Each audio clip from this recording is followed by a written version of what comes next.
பரிபாலன சபையை சேர்ந்த நண்பர்களே, கிறித்துவ நண்பர்களே, இந்து முஸ்லீம் கிறித்துவர்கள் என்று அத்துணை பேரும் இந்த துண்டி நகரத்தினுடைய நலனுக்காக ஒன்று கூடியிருக்கிறார்கள்.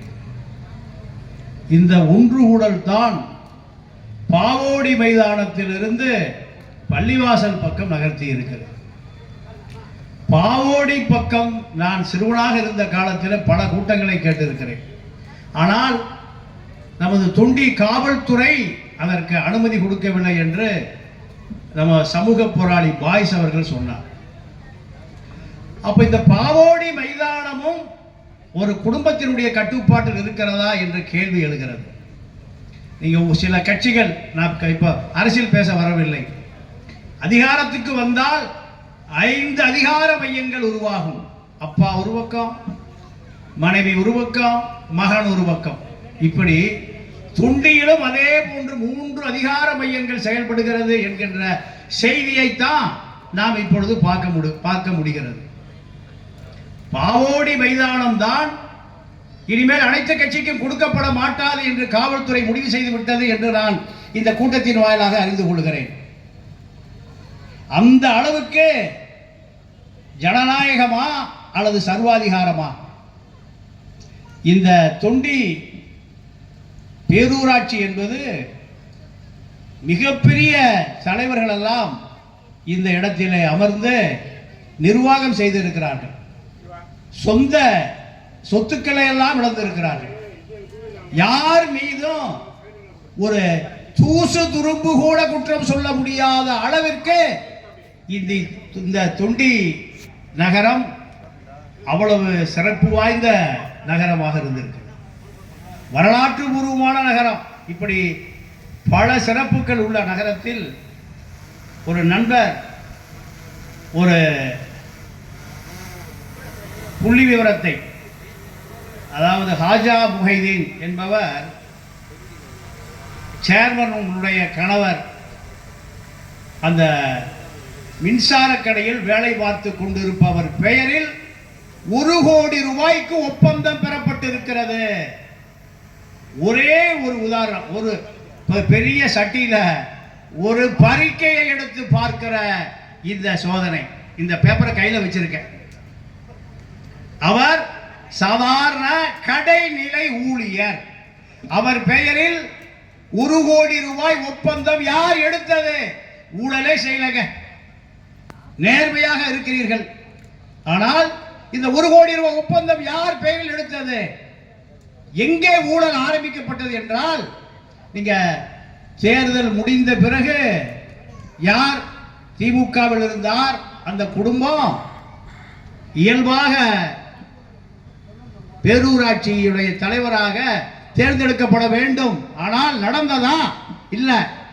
என்ன நடந்தது? மாவட்ட செயலாளர் களத்திலே குதிக்கிறார் முத்துராமலிங்கம். அவருக்கு ஒரு பெட்டி போய் சேர்ந்து விட்டது. அதன் பிறகு காட்சிகளும் சாட்சிகளும் மாறுகிறது.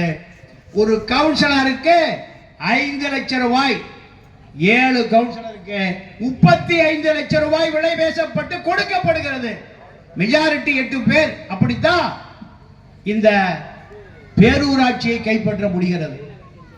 நகரம், மாவட்டம் இப்படி 1 கோடி ரூபாய் செலவு செய்துதான் சென்னை வரை செலவு செய்த பிறகுதான் இந்த பேரூராட்சியை கைப்பற்ற முடிகிறது. 1 கோடி ரூபாய் செலவு செய்தால் என்ன மக்கள் சேவைக்கா, மகேசன் சேவைக்கா? 1 கோடி செலவு செய்தால் எத்தனை கோடி எடுக்க முடியும்?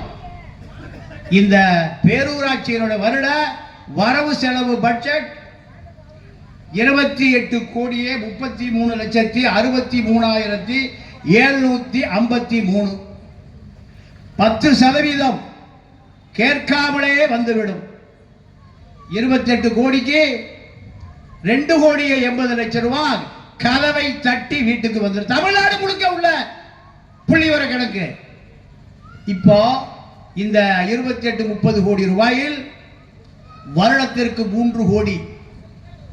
இந்த பணம் கேட்காமல், கேட்டால் 20%, 6 கோடி. இந்த பல ஒப்பந்தங்கள் பினாமியாக போடப்பட்டு எடுக்கப்பட்டு கொண்டே வருகிறது. நமது சட்ட போராளிகள் நீங்க ஆர்டிஐல போட்டு பேப்பரை சேர்த்துட்டே இருக்காங்க. ஒரு தோழர் சொல்ல, நாங்கள் போராடி கொண்டிருக்கிறோம், 4 ஆண்டு காலமாக போராடி கொண்டிருக்கிறோம், 3 அதிகார மையத்தோடு போராடி கொண்டிருக்கிறோம், மாவட்ட செயலாளர் முத்துராமலிங்கத்தோடு போராடி கொண்டிருக்கிறோம். நீங்க நான் பேர் சொல்ல விரும்பல, ஒரு கான்ட்ராக்ட் சொன்னாராம், 1 கோடி ரூபாய் கான்ட்ராக்டுக்கு நான் 15 லட்சம் ரூபாய் கொடுத்துட்டேன். கொடுத்த பிறகு மாவட்ட செயலாளர் முத்துராமலிங்கம், ஏப்பா நான் ஒரு ஆளுக்கு சொல்றேன் கொடுப்பா அப்படின்னா, பழைய கமிஷன் 15 லட்சம் ரூபாய் கொடுத்த நபர் புலம்பிக் கொண்டு திரிவதாக சொன்னார்கள். இப்படி கோடிகளை குவித்துக் கொண்டு 20 கோடி ரூபாய் தர்றாங்க, எனக்கு எப்படியா எம்எல்ஏ சீட்டு வாங்கி கொடுங்க. யாரோடு மோத போகிறான்? 5 லட்சம் கோடி வைத்திருக்கிறார் லீமா மார்டின் மோத போகிறார். யார் இந்த லீமா மார்டினுடைய மனைவி திருவாடகம் தொகுதியில் நிற்க போறாங்க. லீமா ரோஸ் மார்டின், அவரோடு நான் மோதுகிற 20 கோடி ரூபாய் தர்றேன், எனக்கு சீட்டு வாங்கி கொடுங்க என்று கேட்கிற அளவுக்கு இந்த பேரூராட்சி வரை தரம் உயர்த்தி இருக்கிறது. நண்பர்கள் பல பேர் சொல்றாங்க, 20 கோடி ரூபாய் கொடுத்துடலாங்க, எனக்கு எம்எல்ஏ சீட்டு வாங்கி கொடுங்க. மகன் கேட்கிறார், அந்த 2வது அதிகார மையம் 3வது அதிகார மையத்தினுடைய வழியாக அப்ப 20 கோடி ரூபாய் ரெடியா இருக்கு. கொண்டு போய் கோபாலபுரத்தில் கொடுத்தால் வசூல் செய்யப்படும். தொண்டி பேரூராட்சி ஏறக்குறைய 9990 ரூபாய் அதிகாரம் இருக்கிறது. அவர்களுக்கு எந்த பிளீச்சிங் பவுடர் வாங்கினாலும் சரி, மின்சார சாதனம் வாங்கினாலும் சரி, அவருக்கு அதிகாரம், ஈவோக்கு அதிகாரம். இப்ப ஈவோவுடைய சொத்து மதிப்பு எவ்வளவு உயர்ந்திருக்கிறது என்று இப்ப அவருடைய பின்னணியை ஆராய வேண்டி இருக்கிறது. கண்டிப்பா ஈவோ கையெழுத்து போடாமல் இந்த செல்லப்புள்ளை கண்டிப்பாக இவ்வளவு பெரிய தொகை எடுத்திருக்க முடியாது. பல போலி நிறுவனங்கள் அத்தனையும் பில்லை போட்டு எடுப்பதற்காக யாரும் ஒன்றும் செய்ய முடியாது, எந்த விஜிலன்ஸும் ஒன்றும் செய்ய முடியாது. காரணம், மாவட்டம் பார்த்துக் கொள்வார், மாவட்ட ஆட்சியாளரை பார்த்துக் கொள்வார். இப்படித்தான் பல மாவட்டங்களில் நடக்குது. 1.5 லட்சம் கோடி அதிமுக ஆட்சி காலத்தில் ஸ்மார்ட் சிட்டி திட்டத்திற்காக தமிழகத்திற்கு வந்தது. அந்த 1.5 லட்சம் கோடியை கடந்த ஆட்சியில் இருந்த வேலுமணி அவருடைய வங்கிக்கு, துபாய் வங்கிக்கு மாற்றிக்கொண்டார். இன்று வரை அது கட்சிக்காரனுக்கு கூட போய் சேரவில்லை. இதுதான் இந்த ஆட்சியினுடைய அலங்கோலம். தொண்டியெல்லாம் கூடியிருக்கிறோம் என்று சொன்னால், சொந்த ஊரு பால்பட்டு போகுது, கேஎம்எஸ் தொண்டி உடனே கிளம்பி வாங்க, நம்ம ஊரு போயாகணும். நாங்க 2 பேரும் பல போராட்டங்கள், பல ஊர்வலங்கள், பல உண்ணாவிரதங்கள், இளமையே தொலைச்சிட்டு திரிகிற 2 பேரும். சரி, நம்ம ஊருக்கு போயிடுவோம். இந்த ஊழலை எப்படி கண்டிப்பது, எப்படி தண்டிப்பது? நீங்க இந்த ஜமாத் இந்த நகரத்தை கட்டுப்பாட்டில் வைத்திருந்தீர்கள். இந்து பரிபாலன சபை இந்த நகரத்தை கட்டுப்பாட்டில் வைத்திருந்தீர்கள். ஆனால் இப்போ அப்படி கட்டுப்பாட்டில் வைத்திருந்தால் நீங்க 20 கோடி ரூபாய் எம்எல்ஏ சீட்டுக்கு போட்டி போட முடியாது. அதன் காரணமாக மாவட்ட செயலாளர் முத்துராமலிங்கம் தான் இதை உடைத்தார். அவருக்கு பல லட்சக்கணக்கான ரூபாய் கொடுக்காமல் மாவட்ட ஆட்சியாளர் வழியாக இந்த அதிகாரத்தை தக்க வைக்க முடியாது. காரணம், லட்சங்கள் கைமாறுகிறது. பல ஒப்பந்தங்கள் போலியாக போடப்பட்டு எடுக்கப்பட்டு கொண்டே இருக்கிறது. இதுக்கு ஆதாரம் உண்டா? ஏன் விஜிலன்ஸ் வரலை? லஞ்ச ஒழிப்புத்துறை ஏன் வரலை? எங்கே வரும்? வராது. லஞ்ச ஒழிப்புத்துறை ஆளுங்கட்சி மீது பாய்வதாக இருந்தால், அவர்கள் சரியாக அவர்களுக்கு கப்பம் செலுத்தவில்லை என்றால் மட்டும்தான் லஞ்ச ஒழிப்புத்துறை வந்து சேரும். அமித்ஷா சொன்னா இப்படி ஐடியும் அமலாக்கத்துறையும் ஃபாரின் எக்ஸ்சேஞ்சும் கிளம்பி வரும், இல்லை என்றால் அது படுத்துக்கொள்ளும். இந்தியாவுடைய தலை விதி அது.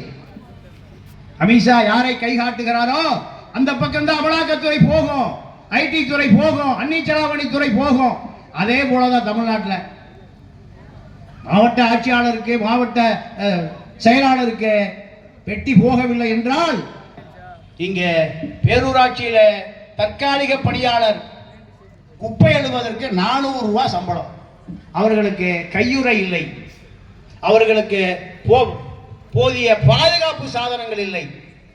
இதெல்லாம் அவர்களுக்கு அடிப்படையாக கொடுக்கப்பட வேண்டும்.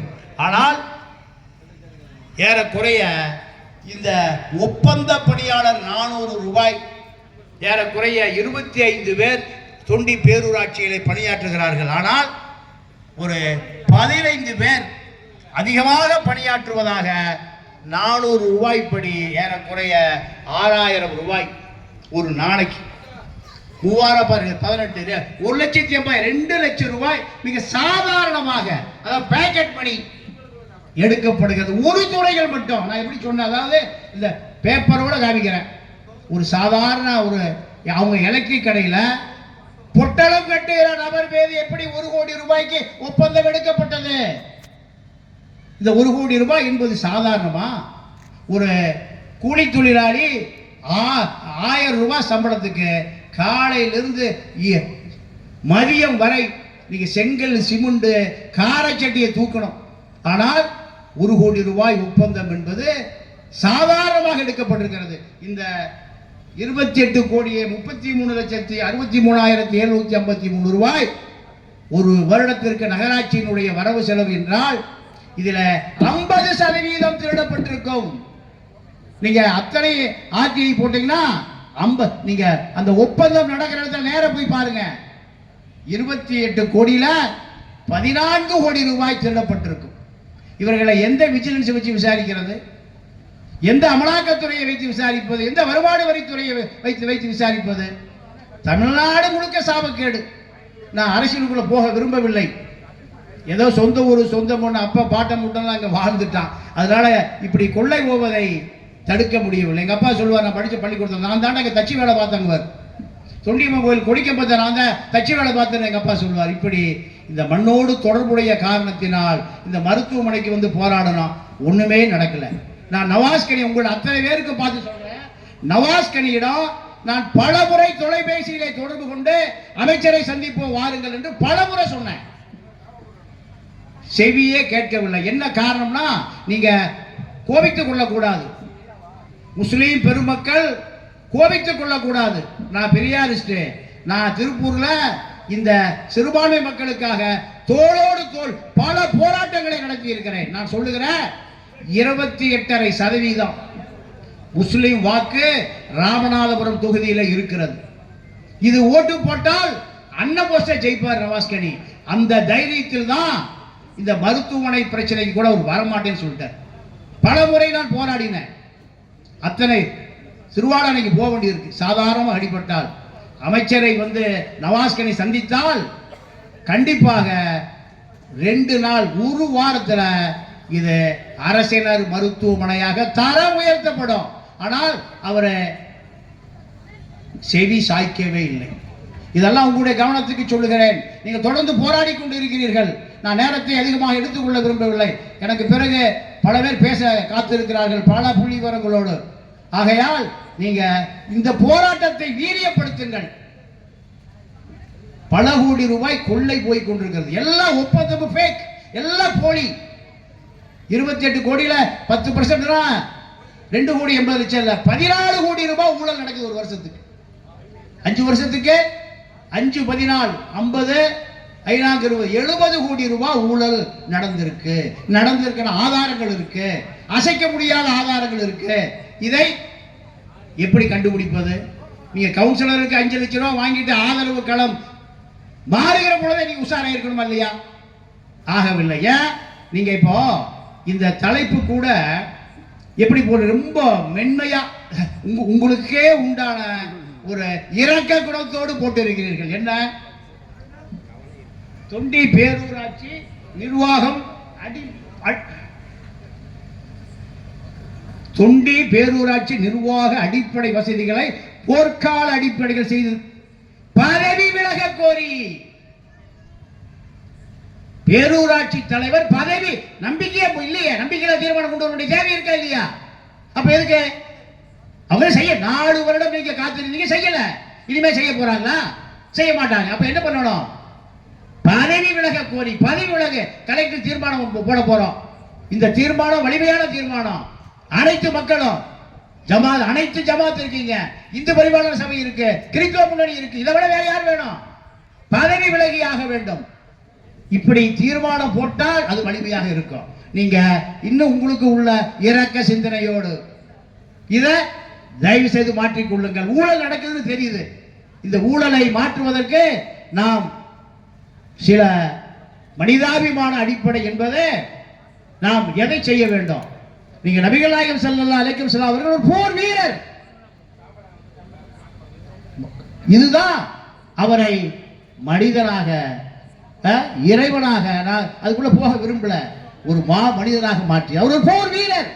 அநியாயத்தை எதிர்த்து போர் புரிந்து இருக்கிறார், பல யுத்தங்களை நடத்தி இருக்கிறார்.